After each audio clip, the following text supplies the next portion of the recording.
Hi అండి అందరికీ. నేను మీ భీమవరం సత్య. ఈరోజు మీకు చూపెట్టబోతున్న వీడియో హల్వా బూరెలు అనమాట. హల్వా బూరెలు ఎలా తయారు చేయాలో ఒకసారి ఈ వీడియో చూడండి.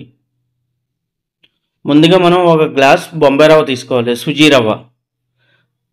ఒక గ్లాస్ బొంబాయి రవ్వను ఒక కప్పులో పోసుకుని తర్వాత అదే గ్లాస్తో ఒక గ్లాసుడు పంచదార కూడా తీసుకుని ఆ రవ్వలోనే పోసుకుంటున్నాం.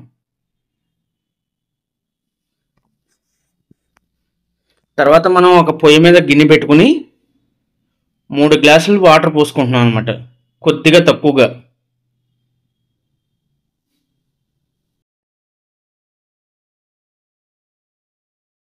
మూడు గ్లాసుల వాటరు బాగా మరిగి పొంగిలెళ్తున్నప్పుడు మనం పంచదార బొంబాయి రవ్వ కలిపిన దాన్ని ఇందులో వేసి కలుపుకోవాలి.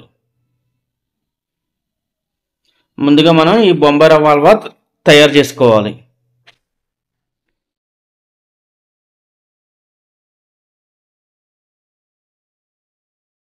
ఈ విధంగా మీడియం ఫ్లేమ్ మంట మీద ఇలా ఉడకబెట్టాలి. ఈ విధంగా మనకి దగ్గర పడి బొంబాయి రవ్వ బాగా ఉడికి మనకి హల్వా రెడీ అవుతుంది. ఇప్పుడు మనం స్టవ్ ఆఫ్ చేసేసుకోవాలి. స్టవ్ ఆఫ్ చేసేసుకుని ఈ విధంగా హల్వా తయారైన తర్వాత 2 స్పూన్లు నెయ్యి వేసి ఇందులో కలుపుకోవాలి.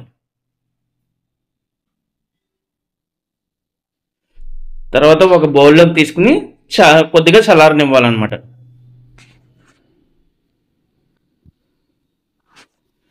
తర్వాత ఒక గిన్నెలోకి 1 గ్లాసున్నర వాటర్ పోసుకుని ముందుగా కొద్దిగా సాల్ట్ వేసుకోవాలి టేస్ట్ కోసం. అందులోకి ఒక గుప్పెడు మైదా వేసుకోవాలి. ఒక గుప్పెడు మైదా వేసుకున్న తర్వాత ఒక 150 గ్రాములు వరిపిండి వేసుకోవాలి.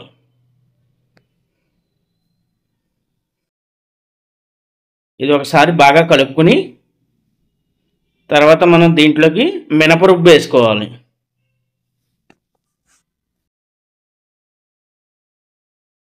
మినపరుబ్బు నేను వేరేగా రుబ్బట్లేదు, ఆల్రెడీ మాకు ఇడ్లీకి తయారయ్యే మినపరుబ్బు ఉంటుంది కదా, ఆ రుబ్బు గ్రైండర్ నుంచి తీసి వేసుకుంటున్నాం.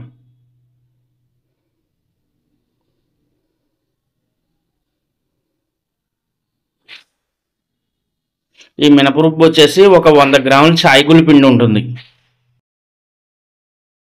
ఈ ప్రాసెస్ అంతా కూడా మా అమ్మగారు చేస్తున్నారు, నేనేమో కెమెరాతో వీడియో తీస్తున్నా, మధ్య మధ్యలో నేను చేస్తున్నా.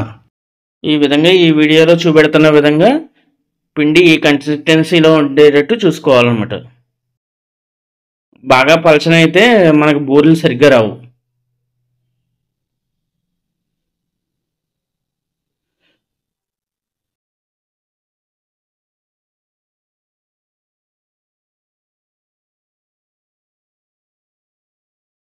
ఈ విధంగా పిండి బాగా కలుపుకోవాలి. తర్వాత మనం కొద్దిగా చల్లారి పెట్టుకున్న హల్వాని ఏదైతే ఉందో బొంబాయి రవ్వ హల్వా, దాన్ని మనం ఒక చేతికి నెయ్యి రాసుకుని మనకు కావాల్సిన సైజులో ఉండలుగా చుట్టుకోవాలి.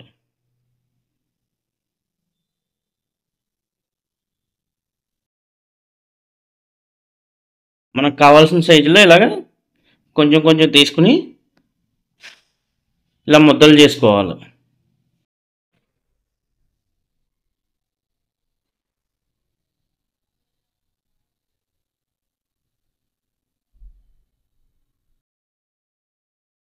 ఇదే విధంగా మొత్తం హల్వా అంతా కూడా మనం ముద్దలు చేసుకోవాలి.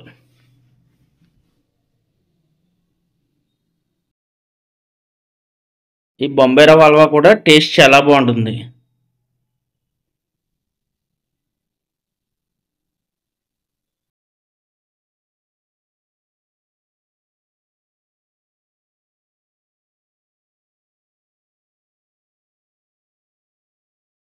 పొయ్యి మీద ఒక కళాయి పెట్టుకుని డీప్ ఫ్రైకి సరిపడగా ఆయిల్ పోసుకుని మనం పొయ్యి అంటించుకుని మీడియంగా వేడెక్కనిచ్చి తర్వాత ఈ వీడియోలో చూపెడుతున్న విధంగా ఈ విధంగా మనం బూరెలు వేసుకోవాలి.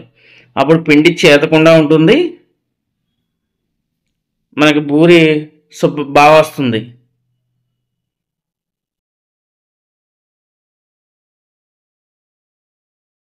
మనం ఉండలుగా చుట్టుకున్న మొత్తం హల్వానంతా కూడా ఈ విధంగా వేసేసుకోవాలి నూనెలో. నూనెలో ఇలా వేసిన తర్వాత మీడియం ఫ్లేమ్ పెట్టి వేపుకోవాలి. మంట మీడియంలోనే ఉండాలండి.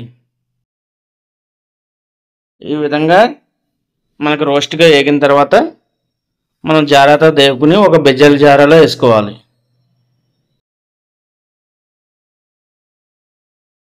దీపావళి పండుగ రోజున ఈ బూరెలు ఎంతో తేలిగ్గా తయారవుతాయి, అదేవిధంగా మంచి టేస్టీగా కూడా ఉంటాయి.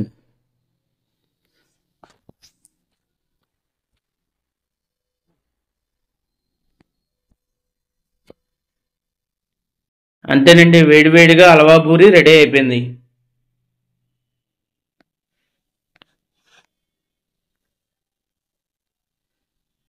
ఈ పూరి మనకి 2 days వరకు ఉంటుంది. అంతే టేస్టీగా, చాలా టేస్టీగా ఉంటుంది, చాలా బాగుంటుంది.